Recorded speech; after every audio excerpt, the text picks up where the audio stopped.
今天的社会，大家都知道，可以说已经是非常明显呈现出来乱世，乱的程度，东西方历史里头找不到，有过乱，没有这么乱，所以很多人忧虑怎么办？这个世界还会有和平吗？乃至于国家领导人都这样说法，还会不会有太平日子？那问题是问我们，环境是我们人类创造的，主宰是我们要和平，还是要动乱？是要平等，还是要竞争？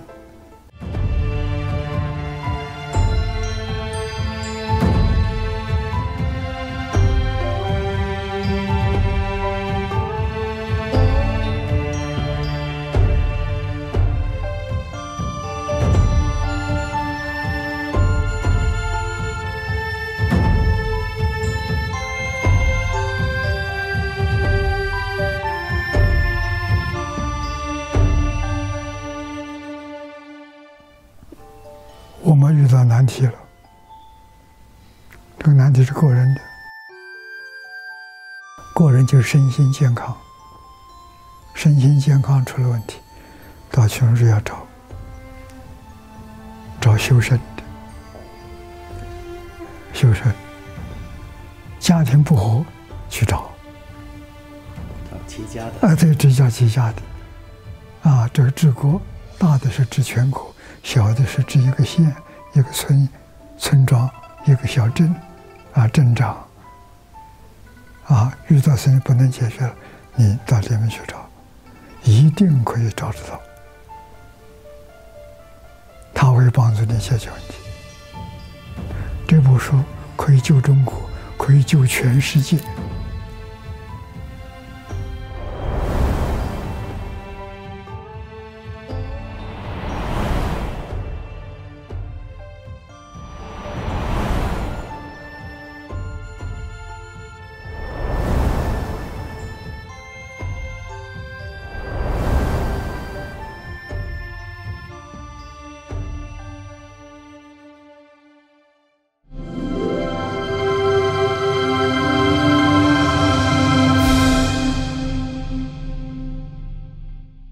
唐朝在中国历史上很值得赞扬的一个时代。这个时代是唐太宗造成的。唐太宗用什么方法？群书之要。唐太宗27岁做皇帝，年轻啊。对于治国，他是外行啊，他是将军呢，武艺高强，特别是剑，百发百中。唐朝的天下是他打下来的，他父亲也要承认的，没有他就没有唐，唐是他缔造的。做了皇上了，不懂得怎么治国，别说治国了，治一个省、治一个县，他也没办法。但他很聪明，他把魏征这些大臣，真正有学问、有道德的，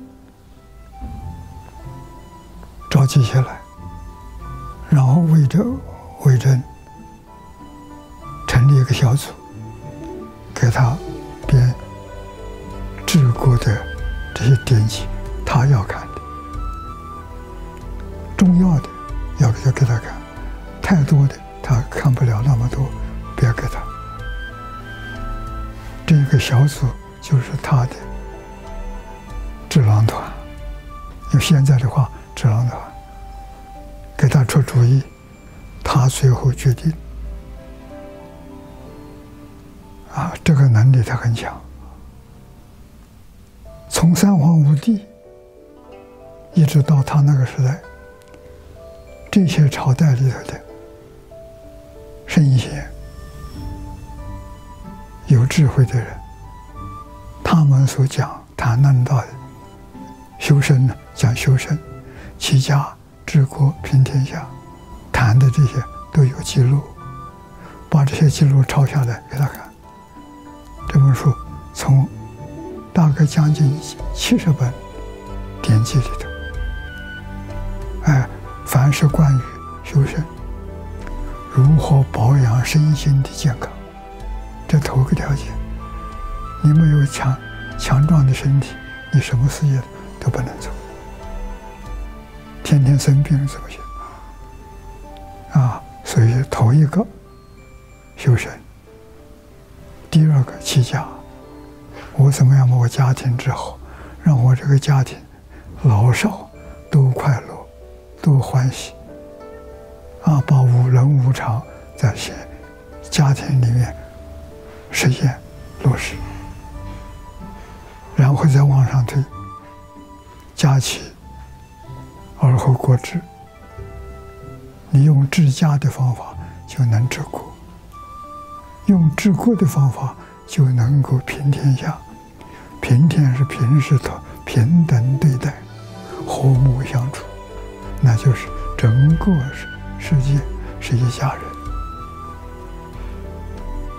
这个人他欢喜啊，所以他得到这部书，那么多人给他编、给他抄、给他收集资料，天天来给他看，看到欢喜。他就用这部书，自己根据这部书来行思，要求文武百官通通要读这部书。那么太宗他治理国家的成效如何呢？群书之要是不是起到效果了呢？我们看呢，太宗呢，他是公元626年即位，到公元649年去世，在位23年。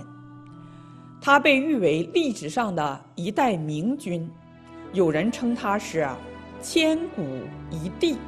受群书之要的影响，唐太宗他以能够用贤纳谏、尊儒重道、勤政爱民而著称。他以文治天下，厉行节约，使百姓能够休养生息。结果很快就使社会出现了国泰民安的局面，开创了历史上著名的贞观之治，为后来唐朝100多年的盛世奠定了基础。那我们都知道贞观盛世、贞观之治，那么贞观盛世到底好到什么样的程度呢？我们可以从3个方面来看。首先呢，当时的农业得到了空前的发展，物产丰富。根据史书记载在贞观6、7年的时候，风调雨顺，连续丰收，像人们走到山东这些地方呢，都可以不用自带粮食，直接呢在路上就能买到，这是在以往的朝代从来没有出现过的现象。进了山东的村子，村民遇到过往的客人，都会很丰盛地招待他们，有时候呢还会赠送客人一些粮食。到了贞观8年、9年，还有13年到16年，这个农业又是连续丰收，所以我们可以想见呢，当时粮食丰收、物产丰富的局面。其次，贞观王朝的社会秩序好得令人难以置信。在贞观4年，也就是公元630年的时候，全国被判处死刑的人数有多少人呢？只有29人。到了贞观6年的时候，也就是632年，判处死刑的人数虽然增加到290人，但是在这一年的年末啊，唐太宗下令准许他们回家去办理后事，第2年的秋天再回来就死。我们知道古人都是在秋天行刑，春生夏长，秋收冬藏，这也是按照自然节律来办理政治。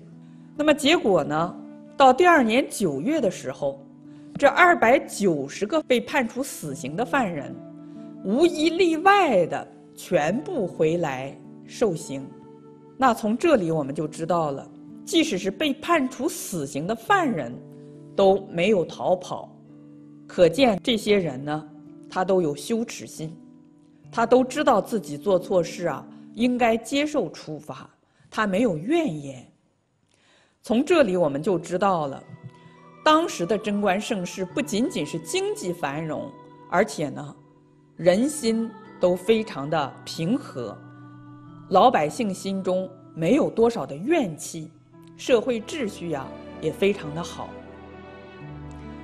第三呢，就是贞观王朝是中国历史上唯一没有贪污的王朝，这可能也是唐太宗最值得称道的政绩。在太宗治理下的中国，因为皇帝率先垂范，厉行勤俭，所以官员一心为公，力佐各守本分，滥用职权和贪污渎职的现象少之又少，可以说是降到了历史上的最低点。这和唐太宗运用群书之要的理念，以身作则，重视道德教化，并且制定了一套合情、合理、合法的政治制度密不可分。那么这些成就的取得，也说明运用圣贤之道治国，不仅有效易从，而且快速。所以大唐天下，天下大治，是群书之要造成的，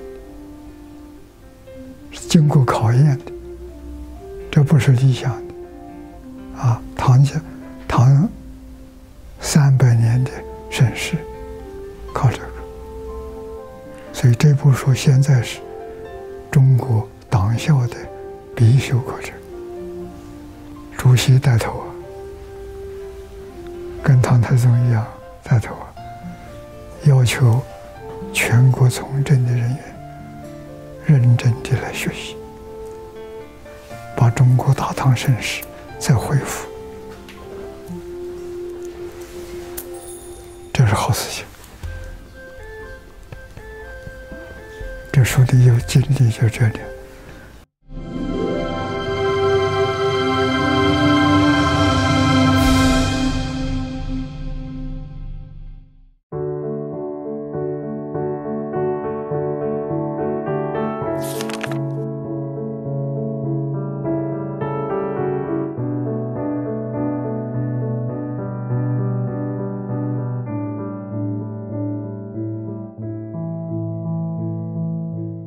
Oui, j'ai lu le livre des principes de gouvernance de la Chine ancienne. À mon avis, c'est un livre qui mérite d'être lu par tous les dirigeants du monde. J'en ai partagé aussi avec les gouvernants de mon pays. Et j'en ai eu des échos très positifs concernant ce livre par les gens qui l'ont lu. Moi-même, je crois que c'est un livre qui peut changer la face du monde. Ce livre véhicule des sagesses universelles. Mais tout ce qu'il y a là-dedans, c'est vraiment des principes de vie de l'humanité, de l'homme. Les principes qui sont inscrits là-dedans, dans ce livre, concernent l'individu, concernent les relations qui devraient se faire entre les membres de la famille, comment les membres de la famille doivent se traiter mutuellement. Les principes concernent la communauté, la gouvernance du pays. Mais dans tout ça, on trouve des sagesses universelles. Après avoir lu ce livre,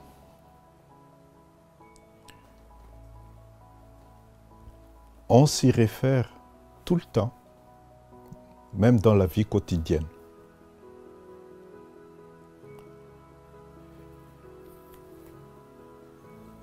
Quand j'interagis avec mes enfants,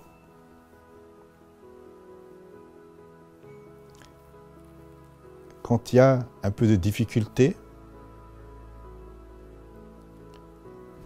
dans ce livre, il y a la solution. Quand dans le travail, au travail, quand il y a quelques tensions, parce qu'il y a beaucoup de pression, parce qu'il y a beaucoup de choses à faire, quand il y a un peu de tension entre les membres d'un groupe, dans ce livre, il y a la solution pour dénouer tous ces problèmes. Mais, vous m'avez demandé les cotations des passages qui me paraissent essentiels. J'en ai choisi trois passages. Alors, je vais lire. Hein. Dans la page 28, Liu Tao, dans le rouleau 31, disait: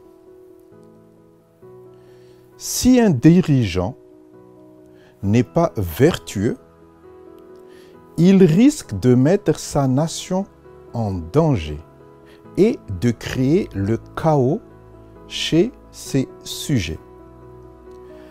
Un dirigeant vertueux amène la stabilité dans sa nation et l'ordre chez ses sujets.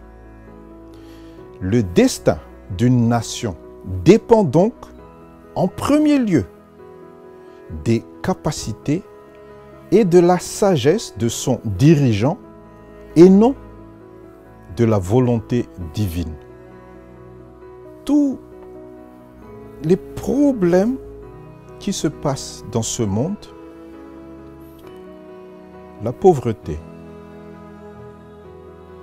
les problèmes environnementaux, la maladie, tout ça ont des liens avec la mauvaise gouvernance.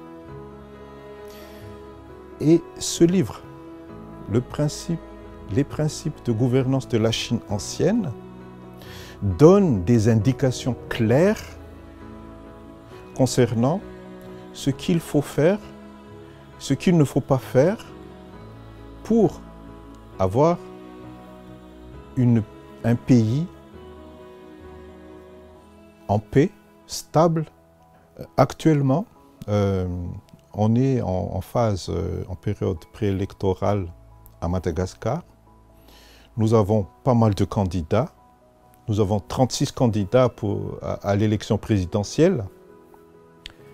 Et je vais envoyer ces émissions à tous ces candidats pour qu'ils sachent ces sagesses ancienne, ces principes de gouvernance de la Chine ancienne, qui pourraient aussi être utilisés pour gérer un pays comme Madagascar. Quand on gère un pays, quand on est face à de différents problèmes, à des urgences extraordinaires, des fois, les dirigeants ont tendance à faire des choses à la va-vite, trop vite. Et bien sûr, ils font des erreurs. J'ai personnellement discuté avec quelques dirigeants qui m'ont demandé mon avis. Je leur ai dit, voilà, j'ai 2 textes à vous lire, à vous dire, et vous prenez la conclusion que vous pouvez prendre. Et je leur ai donné ces 2 textes. Dans ce livre, Les principes de gouvernance de la Chine ancienne, en page 14 et page 15. Confucius disait, faire une faute, mais ne pas la corriger, voilà la véritable erreur. Donc, si le dirigeant est conscient qu'il a fait une faute, il faut qu'il corrige. Sinon, c'est là vraiment qu'il fait l'erreur. Le deuxième texte que je leur ai donné, c'était, la suite, c'est Zigong disait, les erreurs d'un homme de bien sont comme les éclipses de soleil et de lune. Lorsqu'il faute, tout le monde voit ses défauts. En se rectifiant, la lumière revient comme après l'éclipse et tous le regardent avec respect. C'est très important pour le dirigeant alors de connaître ses fautes, avoir l'humilité de les rectifier. Sinon, ils n'auront plus le respect de la population et il ne pourra plus gouverner cette population. Après avoir discuté avec ces quelques dirigeants, le gouvernement a pris à Madagascar une décision. Je ne dis pas que c'était grâce parce que je leur ai dit ces 2 textes, mais je suis sûr que ça les a influencés dans leur décision. Ils ont décidé de ne pas faire le forcing sur un texte de loi qui ont été votés à ce moment-là. Ils ont décidé de faire marche arrière et de changer de politique, changer de structure de gouvernement, changer de gouvernement pour avoir la stabilité. Et grâce à ce mouvement de rectification des fautes, le pays, pour le moment, est stable, en paix, et on peut espérer pouvoir faire les élections d'ici 3 mois. Donc, c'est un exemple très concret comment moi personnellement j'ai utilisé ce livre, qui est mon oreiller pratiquement, parce que je lis ce livre avant de dormir et des fois quand je me réveille.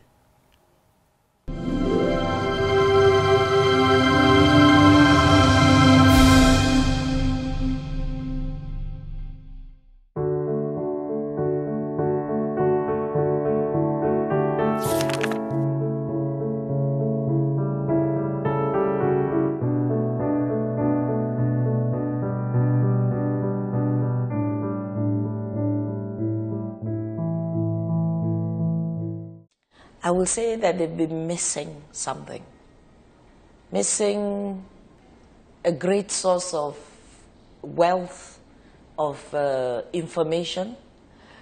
They've been missing a collection that could either reinforce their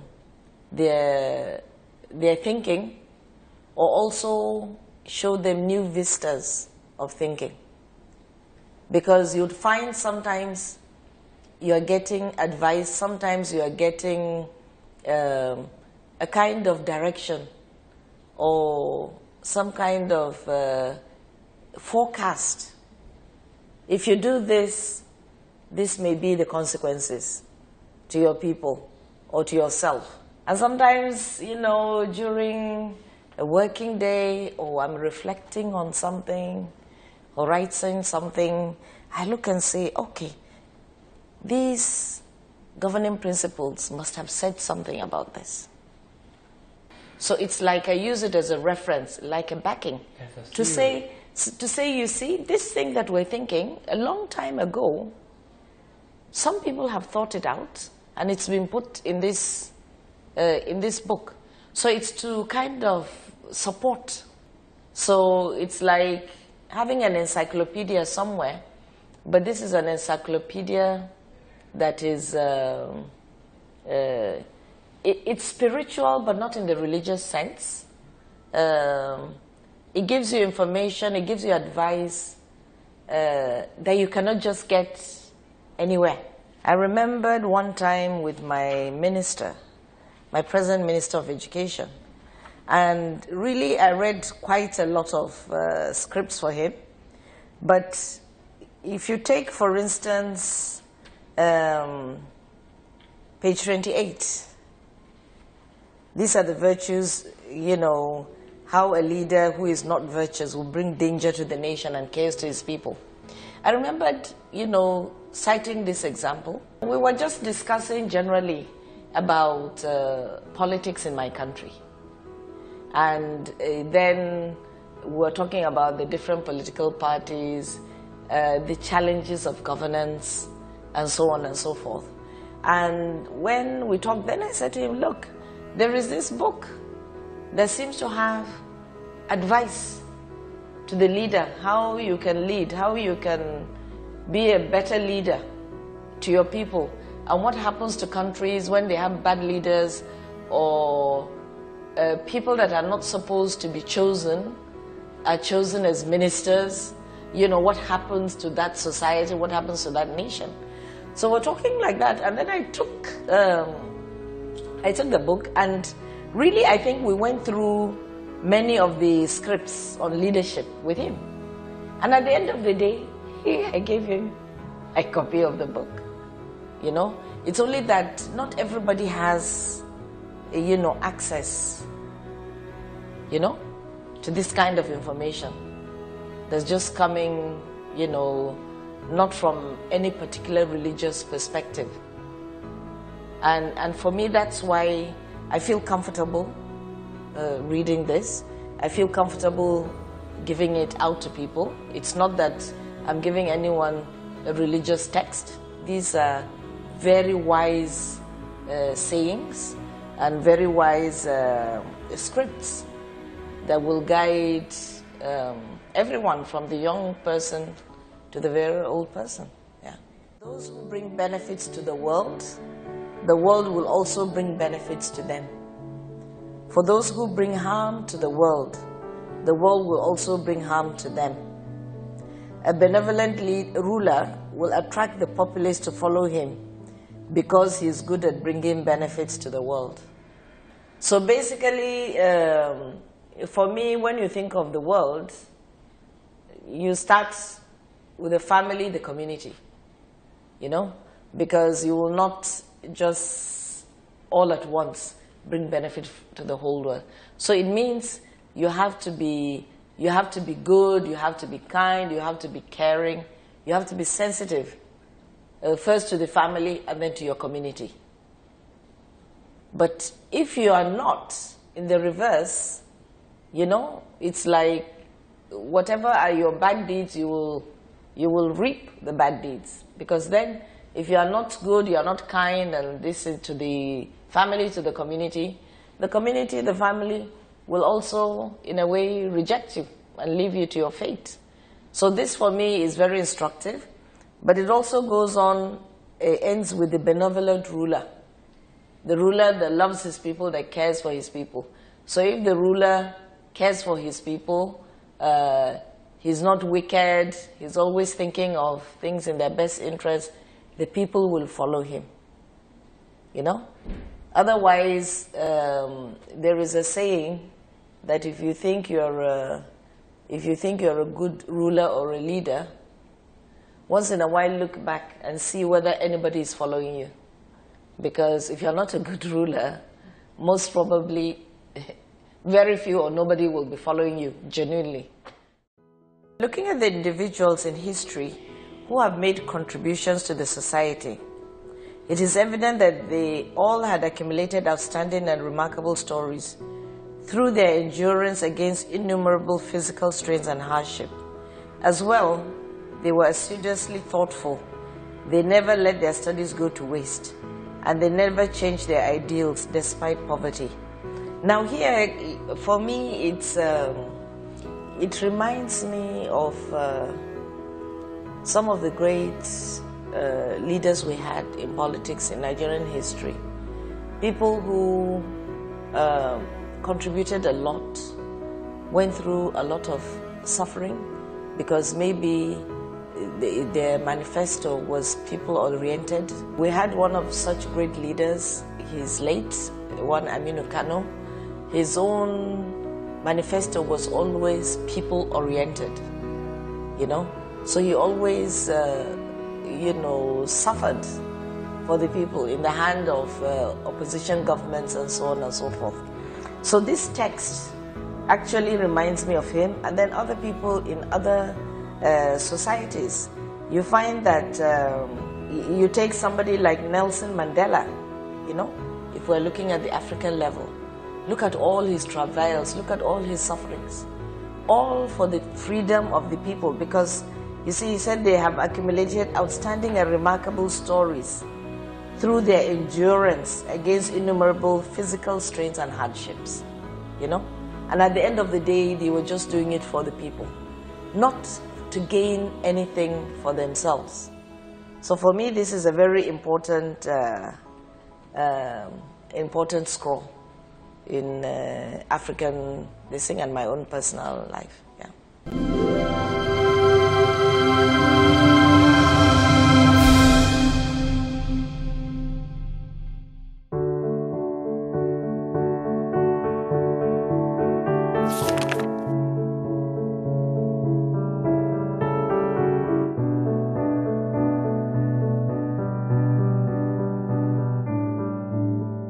These books actually covers almost all the aspects and parameters of the good governance.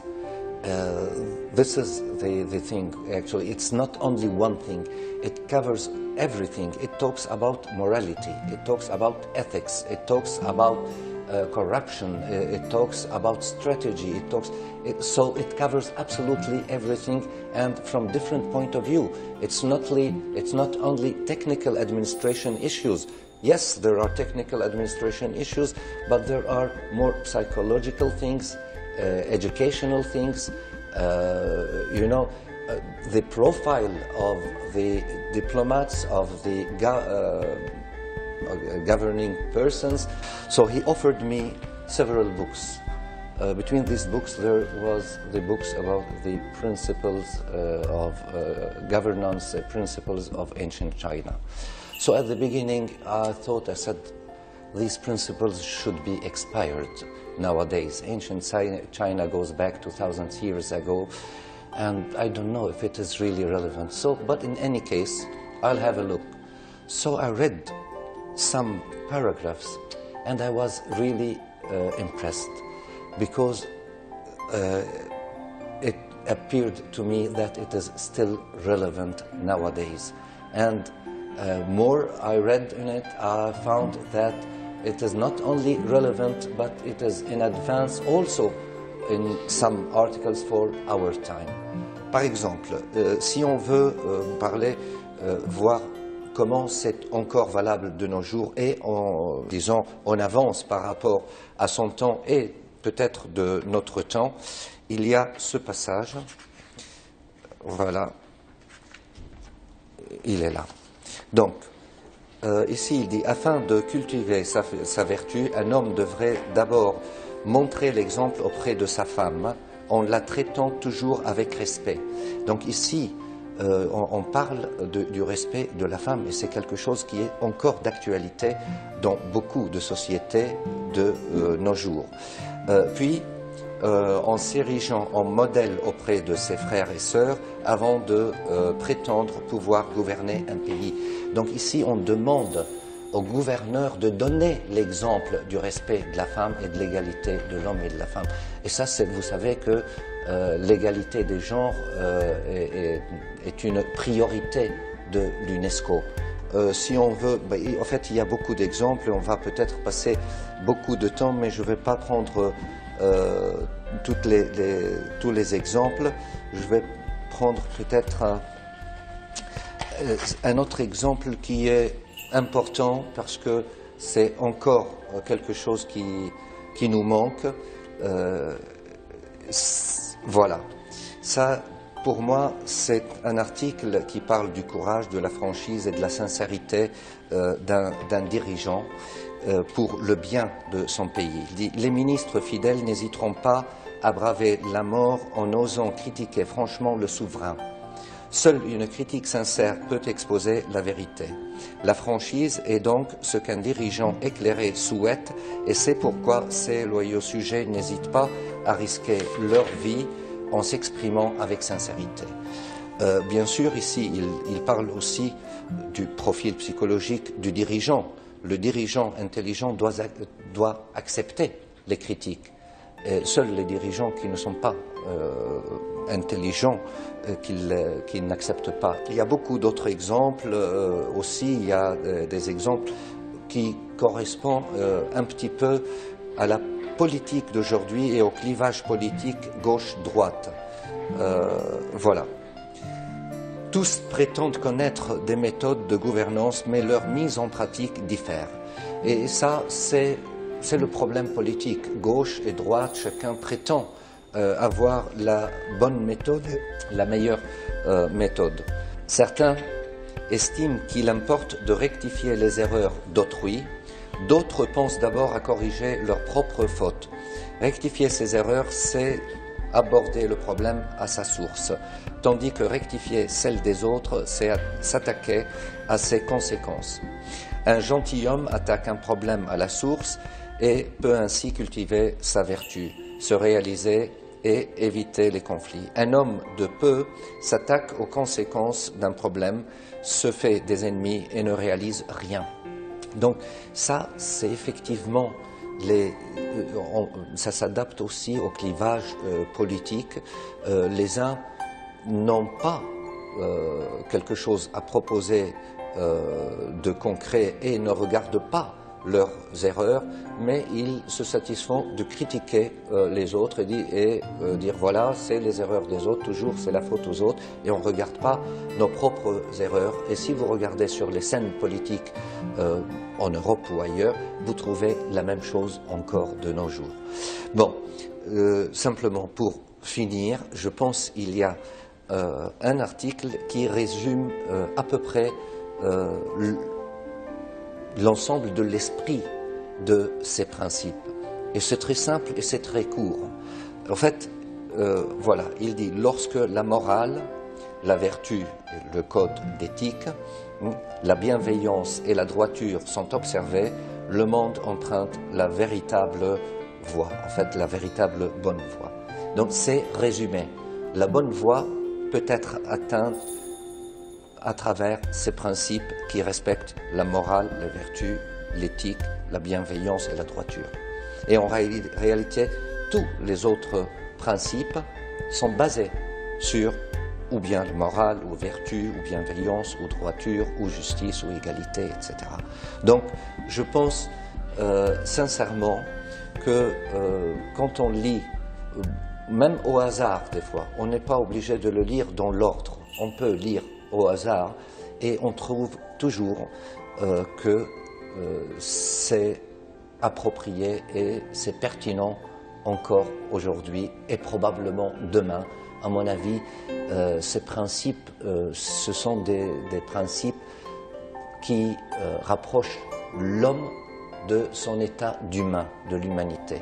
Et surtout, ça s'adresse aux gouvernants, et malheureusement, c'est les gouvernants de nos jours, à travers le monde, qui ont besoin de respecter ces principes. The most important thing to keep in mind is that these principles are still relevant nowadays, and they are based on the ideal principles of human beings, which is equality, justice, morality, ethics, and so on. So the most important thing to keep in mind, the relevance of these principles. This is the first thing. Second thing, these principles could apply for any directing organ or person, and it is available not only for diplomats or for governing people, but for anybody who is involved in any administration, and also actually it could be used by any citizen just for the principles themselves. Since the principles, as I mentioned, are still relevant and are in advance. So this book could be read by anybody. And actually, there are different levels of understanding also of these principles. But whatever the level of understanding that you have, it will be also, always benefit for the person who reads it.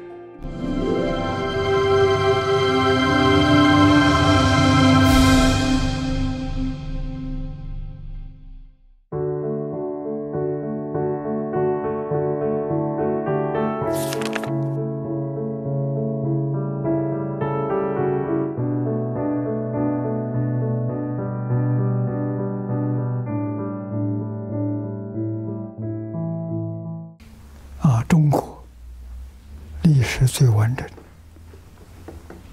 可以上溯到3000年，文字记载，全世界找不到第二家。中国人的智慧从哪里来的？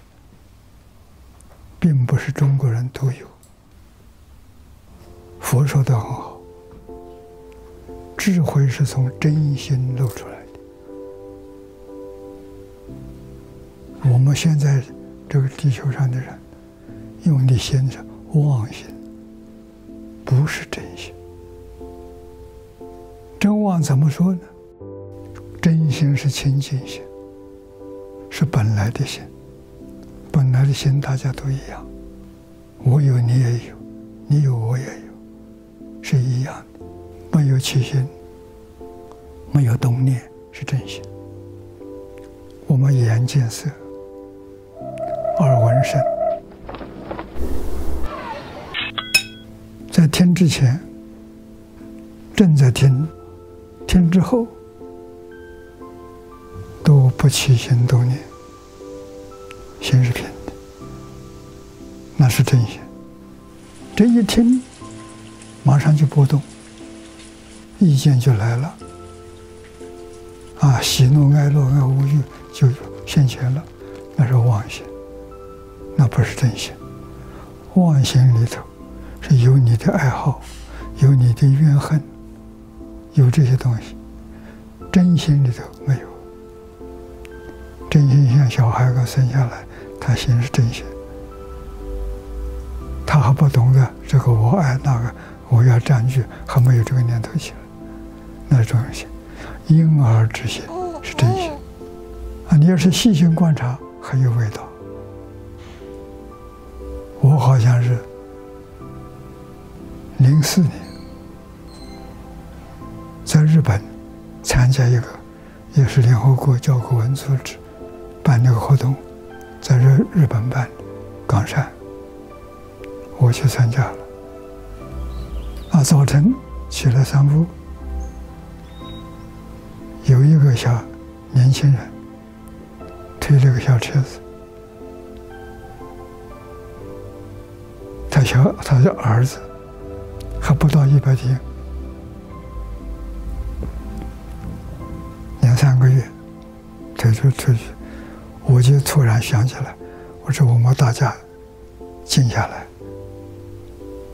你们都来看，细心的观察，你一看那个小孩睁的眼睛，他对他的母亲，这没人教他，啊，不到3个月吧。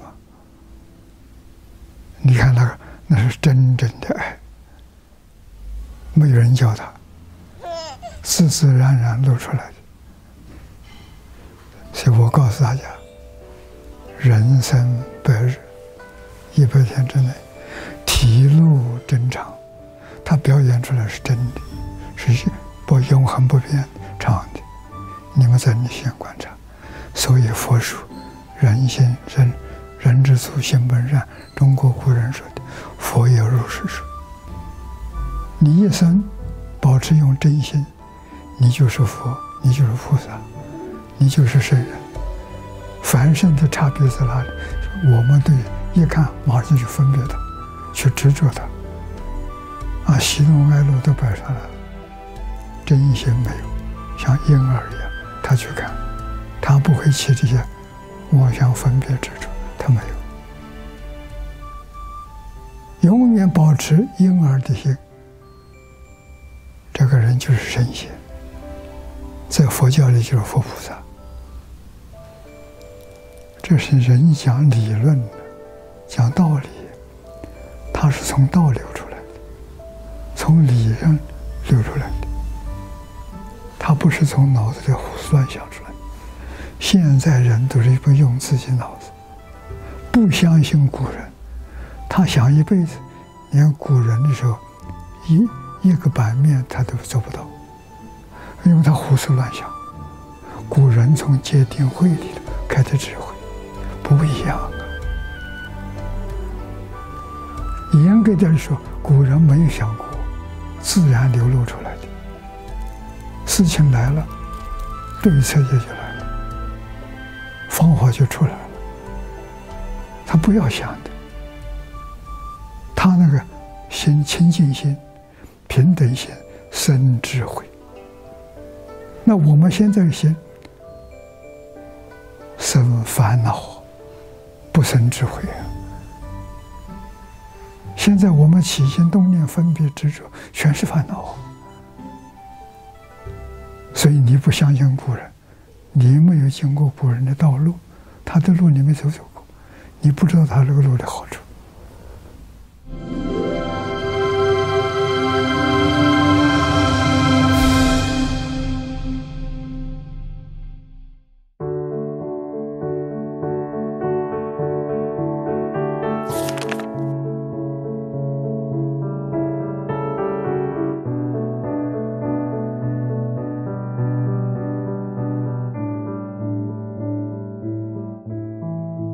We have to balance out our ways on this planet, and the only way to balance out our ways on this planet is by means of learning, by means of creating a humanistic worldwide culture which is characterized by a great diversity and by also the maintenance of what has been developed over thousands of years. Many people do not think about this, the importance of the influence of China during the 17th and 18th century on the German civilization. So a lot of philosophers have studied Confucian lore at that time, and also in terms of economy, the Jesuits in China, they provided the philosophers in Europe with writings about Wu-wei economy, for example, and they, for example, the French philosopher François Quesnay, they studied these principles in economy and have influenced the modern system in Europe, the modern economic system, via this influence of Chinese thought. And later on, Karl Marx studied François Quesnay and other economists and had an influence on China again. So we see that there are always these, this is maybe a good example for exchange and also for the mutuality of learning which takes place in history. If we are able to create such a new kind of system where we venerate all the practices, all the cultural treasuries that all the civilizations past and present have developed, all the human beings around the world for thousands of years have created systems, methods, ways of beauty. If we venerate that, if we appreciate that, if we are able to absorb that, this will also boost our economies. This will provide us with completely new perspectives, a new form of creativity. It will make mankind a very rich, it will provide mankind with a very rich life, not just in terms of economy, which is, so to speak, also one important aspect, but also in terms of creativity, in terms of well-being, and last not least, in terms of happiness. Because only by means of culture we will be able to create societies which are based on the principle of happiness and which are based on the principle of mutual learning. And only these kind of forms, societies, will be able to exist on a long-term manner, and they will naturally, so to speak, also practice eco-friendly ways of life, because they are not based on consumerism, but they will be based on learning and culture and self-refinement in a society as a group phenomenon, self-refinement, culture cultivation from generation to generation as a binding practice which keeps the societies together, and also individual self-cultivation which provides us with a happy life, with a life of fulfillment, with a life which is lived in a constant state of flow. And I think we can learn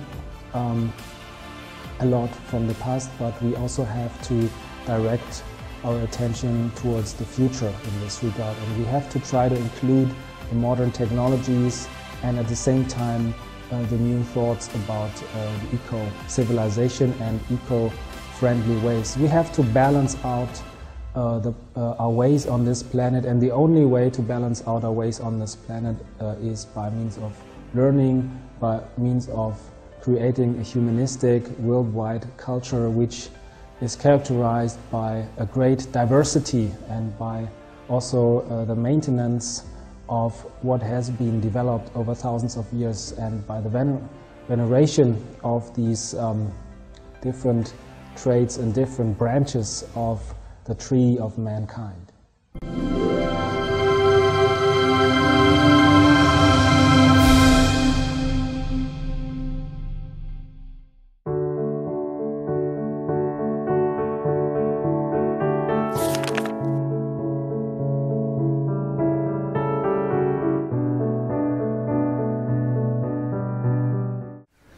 我在15年，前年15年，我参加联合国的这个和平会议，完了之后，我就到伦敦去，到英国去看一看。听说英国人政府下令，小学、中学、大学，所有在校的学生都要学中国文字，学中国语言，我感到很惊讶。我就看看到底真的是假的。啊，去的时候不知道怎么走路逢人，上医院接待。啊，所以我跟着上医院这些医院谈论这个事情。我说你们为什么这样做法？他们很老实，他告诉我，19世纪是英国人的事情，20世纪美国人的事情，21世纪是中国人的事情。这不学中文，中国文字，将来要吃大亏。所以他们预先干。啊，那么我在那也遇到一个很难得的一个缘分，威尔斯大学校长休斯，他来找我，所以他再把王子介绍给我。我跟王子也见过很多次面，最后才想出来，他说我们合办汉学院，我们来培养接班人，汉学院就这么缘起的。英国汉学院今年现在这是第3期了。